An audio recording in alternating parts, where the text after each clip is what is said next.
Bem-vindo, Daniel, tudo bem? Olá, Adri, olá, Renato. Um prazer estar aqui com vocês e com toda a comunidade da Fórum para a gente conversar sobre aquilo que vocês demandarem aí, estamos juntos. Eu sou corintiano, o Renato é santista, né? Mas em homenagem ao Renato, a gente vai. Você sabe que vocês estão indo pelo mesmo caminho da gente. Eu comecei assim ano passado. Na verdade, não classifica no Paulista, não classifica para a Copa do Brasil. não, mas na verdade, Isso é a história. Vocês que estão indo pelo nosso caminho, a gente está voltando pelo caminho que a gente já percorreu, né? O Palmeiras percorreu 2 vezes, enfim. Mas vamos lá. E é um prazer estar aqui com vocês para poder conversar sobre tudo. Receber, Daniel. Olha só, eu queria começar pelo assunto quente aí da semana, que foi a manifestação do último domingo, né? Quando o Bolsonaro chamou os seus apoiadores para ir para a Avenida Paulista e adotou aí um discurso querendo a pacificação agora, sem a anistia aos golpistas. Qual que é a sua avaliação, Daniel? A gente acabou de falar aqui da pesquisa Quest e dados surpreendentes que a maioria das pessoas acham que não há perseguição e que o Bolsonaro tinha um plano golpista, sim. Não, eu acho que as pessoas... isso é importante frisar, né? São 2 fatos aí. Primeiro, que o Bolsonaro, de fato, tinha um plano golpista, isso não tem dúvida nenhuma, isso é evidente. Eu acho que toda a população brasileira, quando tem informações e que pensa, de fato, sobre esse problema, porque essa é uma questão, Dri. Eu, depois de ter sido candidato ao Senado e depois participando da coordenação de campanhas, eu aprendi, vivendo campanha eleitoral, que as pessoas pensam muito pouco sobre política. A população em geral, não a nossa comunidade, que é extremamente politizada, a comunidade de outros canais, mesmo as pessoas que leem a imprensa hereditária, acabam, de alguma maneira, pensando sobre aquilo, né? Elas estão interessadas nesse tema, mas é uma ínfima minoria da população brasileira, infelizmente, né? Aí vem uma demanda, que é uma demanda histórica, de mais educação política. Agora, quando as pessoas pensam sobre esse assunto, eu não tenho dúvida de que elas chegam à conclusão de que o Bolsonaro tinha um plano de golpe muito mal articulado, diga-se de passagem, né, que deixou rastros para tudo quanto é lado, e a dúvida que eu tenho é em que medida que eles não quiseram deixar esses rastros. Eu não consigo entender muito bem a estratégia deles, porque se a estratégia deles foi essa, ela é totalmente desastrada. Mas, de qualquer forma, as coisas estão aí, né? Os elementos estão postos e eu não tenho dúvida de que isso deve ir a julgamento por uma tentativa de atentado contra o Estado Democrático de Direito. É importante colocar nesses termos. Não é uma tentativa de golpe contra forças de centro-esquerda e esquerda, contra o partido A, o partido B, o Lula ou qualquer outra pessoa. Uma tentativa de golpe contra o Estado Democrático de Direito do Brasil, instituído pela Constituição de 88. Esse é o primeiro fato. Agora, o segundo fato, e eu concordo com o presidente Lula, não tem como fugir disso, é que não a tentativa de golpe, necessariamente, mas a mobilização da extrema-direita. Eu não acredito que as pessoas que estavam na Paulista... Eu tive eu estava em agenda com um compromisso com a Luiz Erundina, acabei passando pela Avenida Paulista no domingo, né, e eu estava também interessado em saber como as coisas estavam, né, e o que eu vi foi, de fato, uma manifestação com muita gente, menos do que eles dizem. Então você esteve lá na Paulista? Eu passei, foi de passagem. Paulista e região ali, né, passei a pé, e aí depois na região passei de carro, tinha deixado estacionado o carro, enfim, ali perto da Alameda Santos, e aí eu consegui ver na saída das pessoas da Brigadeiro, foi bem no momento da saída, né? E o que é fato é que é uma manifestação que ela é bastante diversificada. Eu li a análise do Gilberto Maringoni, eu concordo com essa análise, eu tive lá e vi a mesma coisa. O Gilberto sempre muito bom analista, né? Eu acho que essa é uma característica muito positiva dele, ele faz um quadro que, de fato, corresponde com o que eu vi. Agora, esse é um fator, né? O Vladimir Safatli disse esses dias, né, que a extrema-direita, de fato, é uma força política, né? Eu acho que ele exagera um pouco nas cores ali, mas é um fato, né, Adri? A extrema-direita, ela tem hoje uma capacidade de mobilização. Ele fala que a esquerda morreu, né? Esse é o ponto que eu discordo dele, mas eu não poderia ser diferente, né? Mas em relação à extrema-direita, é um fato. Eu me lembro que quando eu era garoto, e era o início do Alternex, que é o primeiro serviço de internet do Brasil, das BBS, né? O Alternex, que era um serviço de internet construído pelo Betinho, Herbert de Souza. E eu fazia parte, eu era operador do Alternex. Eu estou falando de 1995. E era operador do 95, 96, ali no Instituto Socioambiental e Nação Educativa. Eu operava o Alternex. E é interessante observar que eu lia os relatórios da CIA, porque a gente tinha acesso naquela plataforma aos relatórios do World Factbook, que é a análise da CIA sobre o jogo de poder em cada país. E naquela época, Rovai, eles diziam que a força política real do Brasil eram as comunidades eclesiais de base e o Partido dos Trabalhadores, o MST. E a igreja com um papel muito progressista, né? Era uma crítica que eles faziam, e eu considerava curioso eles fazerem essa crítica, porque esse era meu mundo, né? Então eu sentia que logo a gente ia conseguir alcançar o poder, e consegue alcançar o poder com Lula em 2003. O fato concreto é que hoje eu não consigo mais acessar, né? O World Factbook eu também nem procurei. Mas hoje não tem como a gente divergir de que a extrema-direita ela tem poder no Brasil, ela tem capacidade de mobilização, e a gente, com seriedade, vai ter que enfrentar esse fato. Agora, a boa e a má notícia ao mesmo tempo. Né? A boa no sentido de que alivia um pouco a nossa angústia, mas a péssima notícia é que esse é um movimento mundial. Eu tive com meu pai, meu filho e meu sobrinho na Andaluzia, na Espanha, que era uma região historicamente progressista. Essa é a origem do meu pai nunca tinha ido até lá. A gente planejou por 10 anos essa viagem e foi para lá, eu, meu sobrinho, meu filho e meu pai, né? Um encontro de gerações para conhecer a origem do meu pai. E, rapaz, Andaluzia, que é uma região historicamente progressista, está dominada pelo Vox. A gente anda por Sevilha e tem mensagens de extrema-direita. Sevilha, que sempre foi uma cidade progressista. Anda por Málaga, que é universitária, também tem mensagens de extrema-direita, muito parecidas com aquelas que a gente vê no Brasil. Então, é um movimento global com o mesmo discurso. Tive há pouco tempo atrás também a trabalho na Itália. O ano passado é a mesma coisa, né? A Meloni muito forte, inclusive eles têm, né, o comando do Estado, o governo do Estado italiano. Então, é um cenário que a gente tem que ficar atento e que tem que saber combater, né? Tem que saber enfrentar. E a gente ainda está construindo elementos para fazer esse enfrentamento. Até acho que de forma lenta, fazendo uma autocrítica, eu faço parte, né, do processo político, então não tem como não fazer autocrítica. Acho que a gente tem que acelerar o passo e tem que conseguir voltar a construir novidades. A Luísa Erundina tem falado muito isso com a gente, né? A Luísa Erundina, ela com 89 anos tem mais vitalidade do que um monte de gente com 20, né? E ela tá nessa pegada, ela quer enfrentar esse tema, né? Ela considera que o maior legado que a democracia brasileira tem que deixar é o enfrentamento inteligente e a vitória sobre a extrema-direita, porque a extrema-direita ela é preconceituosa, ela é concretamente injusta, racista, homofóbica, machista. Esse é um fato, né? Isso é o que a gente observa nas próprias posições que eles têm. Né, eles estão criando uma linha, né, que é igual em todo lugar do mundo e se articulando mundialmente. No final de semana passada teve o CEPAC, né, que é a Conferência da Extrema-Direita, né, da ação conservadora, e reuniu lá o Trump, Eduardo Bolsonaro, que até não conseguiu voltar para o ato, o presidente de El Salvador, o Milei. Então, eles estão ali se articulando, fazendo esses CEPACs todo ano e reunindo toda a extrema-direita mundial. Vocês não acham que está na hora também de ter um evento mundial dos moldes de como foram os fóruns sociais mundiais, para começar, porque além não é só de protesto, eles estão ali fazendo formação, né? Exato. E é fundamental o que você está dizendo. E a gente se acovarda e tem que deixar de se acovardar.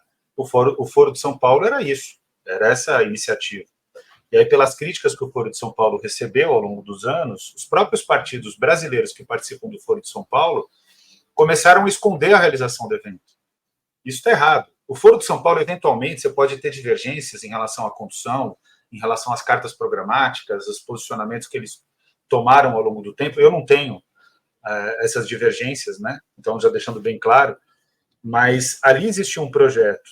Você trouxe um elemento mais interessante ainda, que eu acho que é mais importante do que o Foro de São Paulo. Porque tem uma questão que você traz, que é uma questão de método político. A esquerda abandonou o debate sobre método. A esquerda abandonou. No mundo todo. A esquerda, e eu acompanho por leitura, infelizmente não tive as oportunidades de poder acompanhar presencialmente, né? Tanto quanto eu gostaria, seria necessário para poder fazer uma crítica mais elaborada, mas a esquerda ao redor do mundo, ela foi se tornando cada vez mais sistêmica e perdendo a capacidade, nesse sentido eu concordo com o Safato.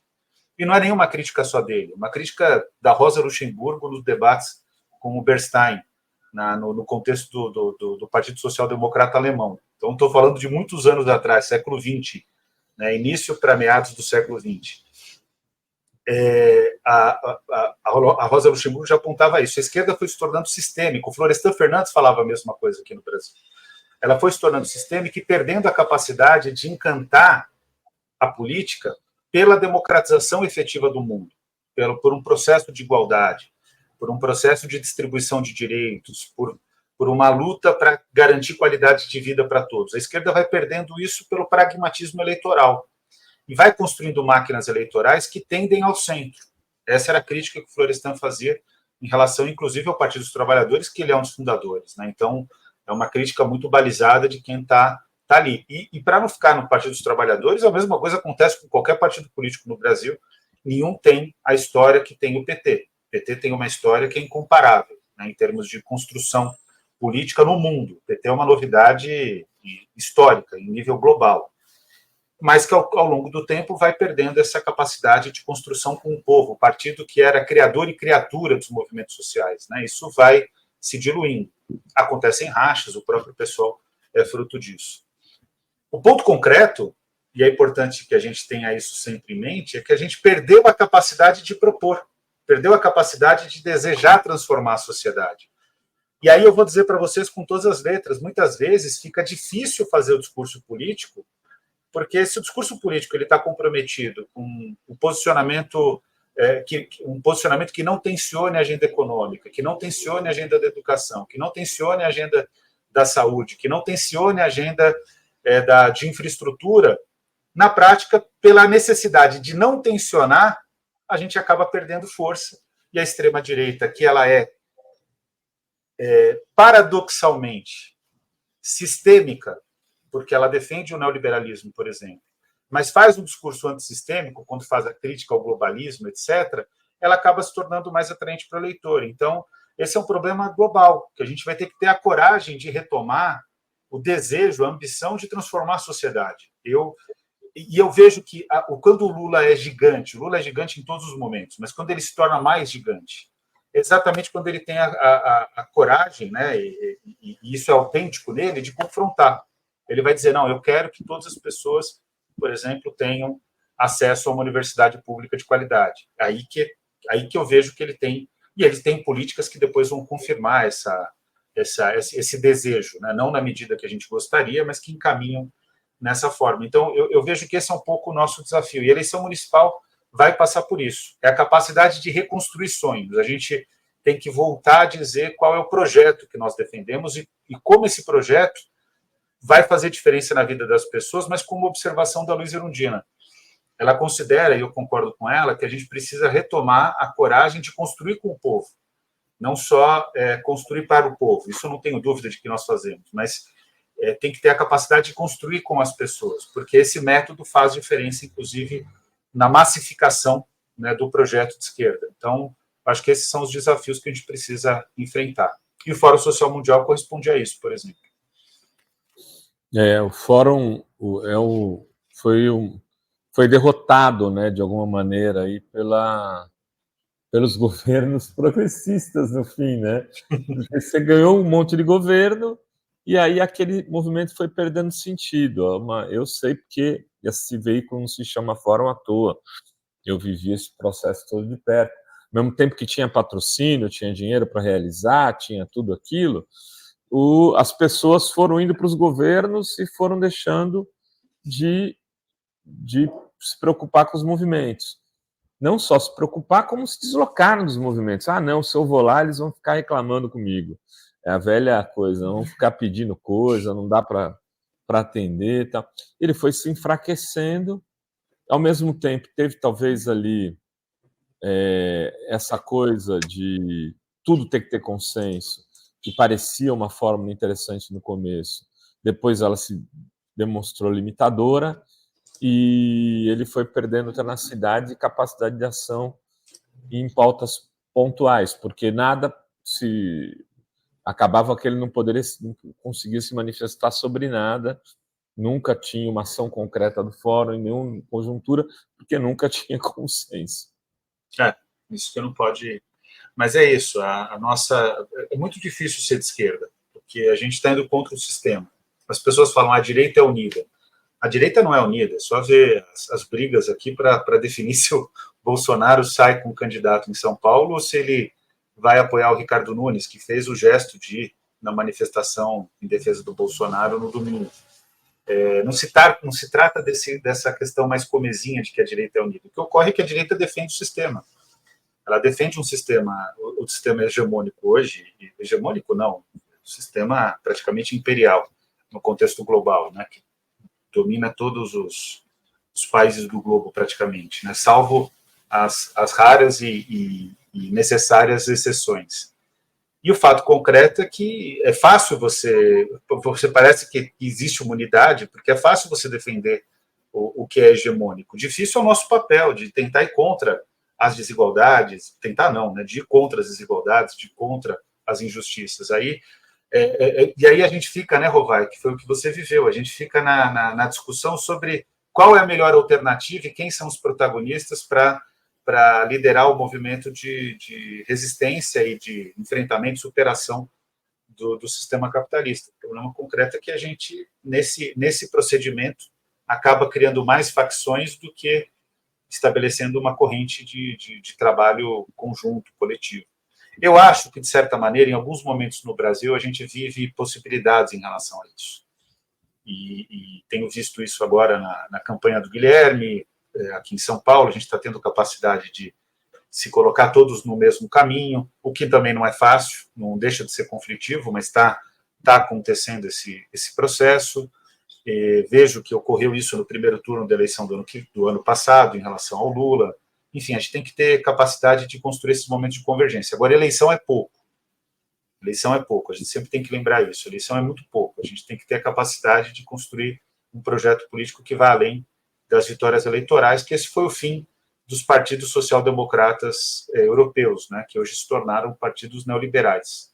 Então, a gente tem que ter um caminho que construa uma outra perspectiva. Agora, estamos falando desse ato aí de 24 de março. A gente estava falando antes de você entrar que a gente é contra fazer um ato para ficar agora disputando quem vai maior para a rua, e o ato é pela prisão de Bolsonaro. O que você acha, Daniel? É hora de fazer um ato em resposta ao ato da extrema-direita? Eu acho que a pauta é muito estreita, né? Se essa for a pauta, ela é muito estreita. É uma pauta equivocada. Eu acho que a gente poderia fazer um ato, por exemplo, pela democracia, mas conceitualizando o que é democracia. A democracia brasileira é um projeto incompleto. Democracia é você garantir pão na mesa para todas as pessoas, né? Garantir que todo mundo tenha escola pública de qualidade, que todo mundo tenha saúde pública de qualidade. Eu fui, por exemplo, é importante deixar esse registro. Eu fui na escola do meu filho, que é uma escola pública técnica estadual de São Paulo, da mesma rede que eu estudei no ensino técnico no passado, e ali é uma escola pública de qualidade. Eu quero que todo mundo tenha acesso a essa escola, né? Isso é democracia. Eu tenho o maior orgulho de dizer que tem estabelecimentos excelentes que o Brasil construiu, só que são ilhas de excelência. A gente precisa fazer. Leciono na Universidade Pública de Qualidade, a USP.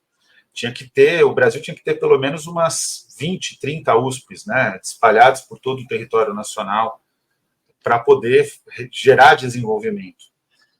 Então, se essa for uma demanda de uma manifestação, eu acho que o caminho é correto. Agora, e aí passa por aí a prisão do Bolsonaro, porque ele, de fato, atentou contra um projeto democrático da Constituição de 88. Então, estaria dentro da mobilização do ato, mas não poderia ser o enfoque central da mobilização do ato. E aí seria outro tipo de mobilização. Agora, se for nesse processo de uma mobilização pela prisão do Bolsonaro, eu acho, inclusive, que mobiliza menos pessoas do que o que a gente pode mobilizar com uma pauta mais estratégica. E aí é muito ruim. Se sair uma foto do nosso campo mobilizando menos do que o Bolsonaro, vai ser difícil. E teve produtos e imagens desse processo, produtos sociais e políticos desse processo de mobilização que foram interessantíssimos, né? Como a reação da torcida do Corinthians, que não deixa os bolsonaristas entrarem no metrô. Aí está todo mundo polemizando se isso não é legítimo, é claro, isso é parte do processo democrático de uma sociedade polarizada. Uma torcida que tem, historicamente, não é toda a torcida do Corinthians, não é porque eu sou corintiano que eu vou mentir aqui, não é toda a torcida do Corinthians que é progressista, mas que tem uma liturgia, uma história vinculada com a justiça social, que é a Gaveta Fiel, que seus membros espontaneamente se posicionam. Isso chama mais atenção e gera mais reflexão do que, por exemplo, a gente fazer uma manifestação, se não for bem convocada e não muito estruturada, fazer uma manifestação que vá pouca gente, que a gente fique aquém do que foi a mobilização do Bolsonaro, porque é um debate que eu tive na eleição de 2018.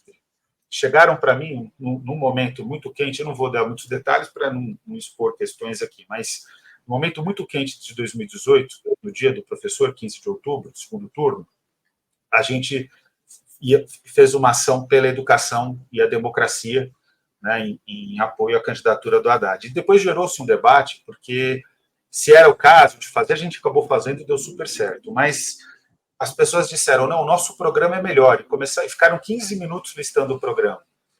E uma senhora que estava participando ali da atividade olhou para mim, sorriu, né?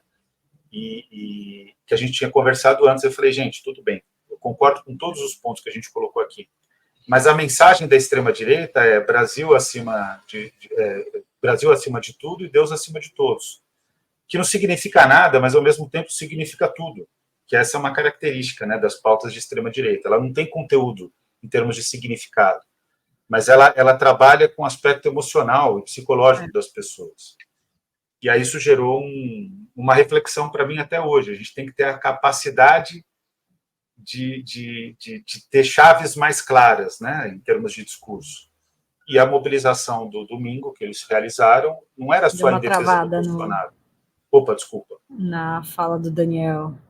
Voltou agora? Daniel? O Daniel travou. Voltou, não? Já tinha travado 2 vezes, né? Voltou? Agora voltou. Não, agora voltou. Bom, a Claro está com um péssimo serviço aqui na minha região. Deixar bem avisado aqui. Mas é isso.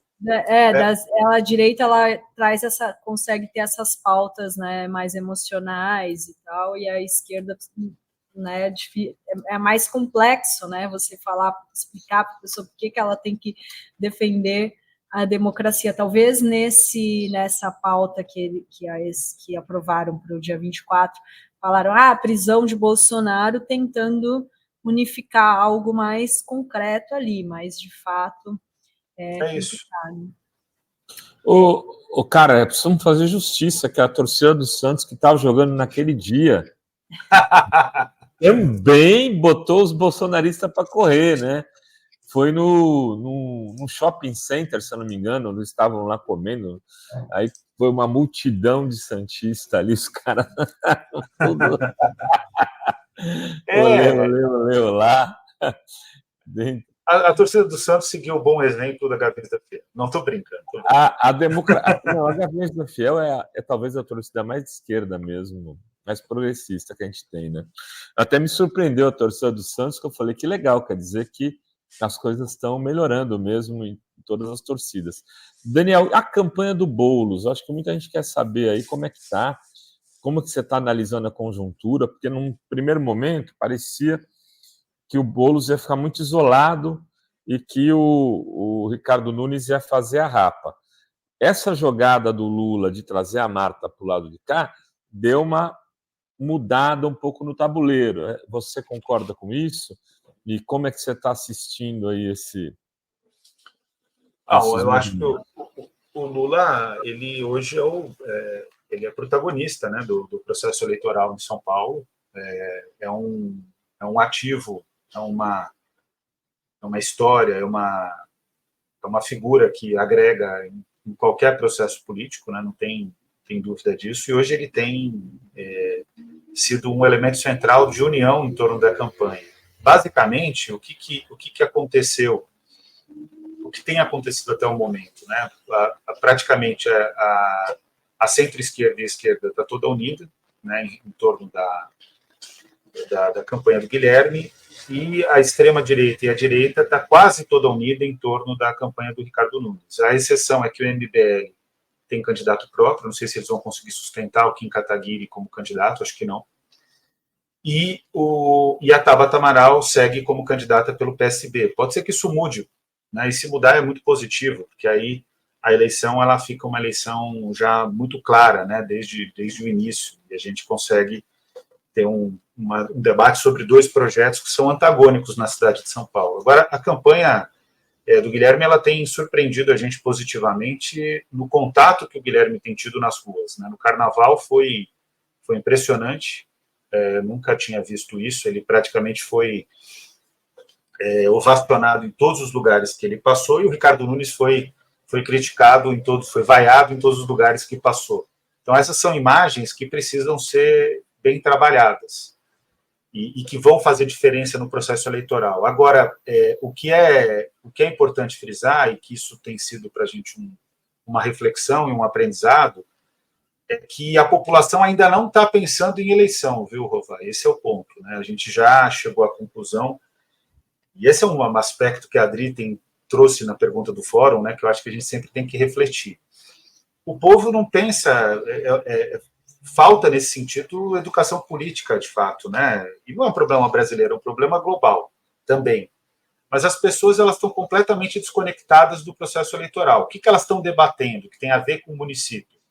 O péssimo asfaltamento de rua que o Ricardo Nunes fez, né, que é um asfaltamento de rua que é claramente uma maquiagem, tem discutido a maneira como ele tem falhado no tratamento com o Enel, como ele é submisso a uma concessão, que é uma concessão que prejudica a cidade de São Paulo, tem analisado a forma como ele tem se aproximado do Bolsonaro, e boa parte das pessoas, é sempre bom lembrar, o Lula ganhou no primeiro e no segundo turno aqui na cidade de São Paulo, então boa parte das pessoas tem rejeição ao Bolsonaro, e esse vínculo Ricardo Nunes e Bolsonaro, nas pesquisas qualitativas, a gente percebe que ainda não está na cabeça das pessoas. Então eu acho que é uma questão de trabalho. Agora, erra quem pensa que vai ser uma eleição fácil. Eleição para a esquerda na cidade de São Paulo nunca vai ser fácil, mesmo com uma participação muito presente do presidente Lula, que é hoje uma liderança extremamente bem avaliada na cidade de São Paulo. Então, a gente tem que ter sempre clareza de que o Lula é um grande ativo. O Guilherme já saiu de uma candidatura em 2020 com uma baixa pontuação e conseguiu ir para o segundo turno e teve um bom desempenho de votos, foi o deputado federal mais votado do estado de São Paulo. Então, ele tem uma força própria muito grande. A soma de Guilherme Boulos e Lula é uma soma muito poderosa. Agora, a gente tem que converter isso em voto, e converter isso em voto nunca é fácil na cidade de São Paulo. E aí tem uma questão que vocês entendem muito mais do que eu. A gente começa a ter mais clareza do quanto que o algoritmo do YouTube, o algoritmo do Instagram, o algoritmo do TikTok jogam contra qualquer força progressista em termos políticos, né? É impressionante como eles apoiam a extrema-direita e esses algoritmos, né? E isso a gente já começa a sentir nas qualitativas, discursos completamente estapafúrdios, que são muito fáceis de serem desconstruídos, mas que aparecem como argumento de campanha. Então, esse é um ponto que a gente vai ter que ter bastante claro, porque enquanto o povo não pensa sobre eleição, os algoritmos estão jogando água no moinho da extrema-direita, formando a cabeça das pessoas. E aí, quando elas atinam para o processo eleitoral, elas reproduzem o que os algoritmos têm feito, né, têm produzido em termos de trend. E que nunca é do nosso campo, Rovai, é incrível. Eu não sei o que ocorre, né? Assim, eu sei o que ocorre, mas é muita desfaçatez o que eles constroem. Né? Não, a gente estava falando disso aqui ontem. Se a gente coloca no título palavras como Cuba, Venezuela, China, qualquer coisa, a live tem... Não, e assim, a gente depende de algoritmo, porque o YouTube que mostra, né? Hoje em dia as pessoas acessam a internet, né, mediadas ali pelas redes ali. E voltando para a eleição de São Paulo, o Ricardo Nunes, ele tem a máquina ali da prefeitura, e ele, além de ter toda a direita ali, extrema-direita, apoiando ele tem bancado muito conteúdo pago nas mídias locais, na Folha de São Paulo, no Estadão, e como se fossem conteúdos jornalísticos. A gente deu várias matérias, assim, dos milhões que estão sendo gastos para fazer ali uma propaganda da gestão dele ali da prefeitura. Isso também, com a máquina na mão, ele teria até que ser, sei lá, isso deveria ser abuso de poder econômico, né, poder político, porque ele está usando a estrutura ali da prefeitura para fazer uma propaganda da gestão disfarçada de matéria jornalística, né? Não, com certeza. Isso, por exemplo, a questão palestina, né, que até surgiu aqui uma crítica. Eu acho que o Lula deu a linha para nós em termos de referência. Sim. Só que é um massacre. Isso a gente pega em qualitativa. É um massacre que as pessoas sofrem de informações que não são verdadeiras ou de falsas construções míticas sobre a história do Estado de Israel e a forma como se posiciona a questão palestina no debate global. O que está acontecendo na Palestina é claramente um genocídio, não existe nenhum tipo de dúvida sobre isso, né? Não existe nenhum aspecto científico, criterioso, legal, jurídico, de direito internacional que fuja dos termos corretos. É um genocídio. E, por exemplo, se você trata desse tema, a gente já verifica que você tem queda na visualização, né? Você trata de justiça social, é até mais grave. Por exemplo, crítica a qualquer aspecto de política econômica do Milei, para não falar do caso brasileiro, você perde distribuição. Então, me parece que o algoritmo ele é planejado para fortalecer o anarcocapitalismo. O Milei é tão maluco que nenhum outro líder de extrema-direita consegue ser tão despropositado, tão absurdo quanto o Milei. Mas é incrível quanto que o Milei é beneficiado. E aí, por exemplo, você pega... Aí é uma questão de pesquisa na USP, né? Não é em relação à eleição aqui de São Paulo, mas que passa por isso. A gente fica analisando o comportamento eleitoral das pessoas. E tem gente que defende o Milei sem nem saber quem é o Milei. Você vai perguntar sobre o que é o Milei, quem é o Milei, o que ele coloca a foto dele, a pessoa não identifica. Mas fica dizendo, não, na Argentina está mudando porque a liberdade está sendo estabelecida. E aí você vai encontrar exatamente o mesmo discurso num vídeo muito curto do YouTube, aqueles vídeos que eu nem sei o nome daquilo, mas que parece vídeo de TikTok. Shorts. Os shorts, Você encontra num short exatamente o mesmo discurso. Significa o quê? Significa que a pessoa está tendo uma formação descontextualizada de opinião de forma irresponsável. O que o Milei está fazendo com a Argentina é a destruição final do único projeto amplo que nós tivemos, o Uruguai também, Chile relativamente, mas a Argentina foi o único projeto do século XIX, século XX que nós tivemos na América do Sul de um país pautado em classe média. O Brasil nunca alcançou esse patamar que a Argentina alcançou no passado e que vem sendo gradativamente destruída ano a ano e que o Milei agora é a destruição final. Por isso que eu defendo toda a resistência do povo argentino contra as medidas do Milei. Muito bem, professor Daniel Cara. grande figura. Muito obrigado pela entrevista, meu amigo. Tudo de bom para ti. Vamos nos falando. E quando vier a Baixada Santista, não esqueça do amigo. Sim. Opa, com certeza. Baixada Santista que, inclusive, eu descobri que a maioria é corintiana. Brincadeira. Mas, gente, é um prazer falar com vocês. E tamo junto. Obrigada, viu, Daniel? Valeu. Até a próxima. Passou tão rápido, não deu tempo nem de falar de educação. Então fica. Não, mas a gente marca outra vez. Obrigadão, viu? Valeu, gente. Valeu. Tchau.